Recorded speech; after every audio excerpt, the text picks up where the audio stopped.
তো এটা হলো চিটং সেগুনের উপরে লেকার করা, এটা হলো আপনার 3.5 ফিট বাই 7 ফিট। 3.5 বাই 7। হ্যাঁ, আর ফিটনেস পাকাদের একটু ফিটনেস গুলো কি পাকাদের আছে? একদম ফিনিশিং এর পর আমার প্রত্যেকটা ভিডিওতেই থাকে মামা, এই ফিনিশিং একদম পাকাদের থাকবে। মেহগুনি কাঠের উপরে হ্যান্ড পলিশ করা প্লাস চিটং সেগুনের কালার করা। এটা হলো জয়সরের মেহগুনি, একদম 100% সিজনিং ট্রিটমেন্ট বয়েলিং সিদ্ধ করা। এটা কোনা কাটা খিলমারা প্লাস ফিঙ্গার জয়েন্টের। এটা পড়বে অনলি 18,000 টাকা ডাবল ডোর। এটা যদি কেউ নিতে চায় যে কোনো ডিজাইন করে হ্যান্ড পলিশ করে অনলি 18,000 টাকা। এটা হলো চিটং সেগুনের উপরে হ্যান্ড পলিশ করা, এটাও কোনা কাটা খিলমারা প্লাস ফিঙ্গার জয়েন্টের। এটা হলো 3.5 ফিট বাই 7 ফিট। কেউ যদি হ্যান্ড পলিশ করে এটা নিতে চায় তাহলে অনলি পড়বে 19,500 টাকা। আর যদি কেউ র অবস্থায় নিতে চায় ডিজাইন করে নিয়ে যেতে চায় তাহলে পড়বে 17,500 টাকা, প্লাস লেকার করে যদি নিতে চায় তাহলে পড়বে অনলি 24,000 টাকা। একদম 100% ফুল শার্ট। আর যদি কেউ সাড়ে পলে নিতে চায় তাহলে রেট কমবে।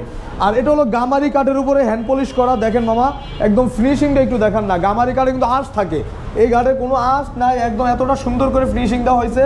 ফিনিশিংটা আসার কারণই হলো মূলত এটা একদম 100% শুকনা, একদম সিজনিং করা মাল, এজন্যই এটার ফিনিশিংটা ভালো আসছে।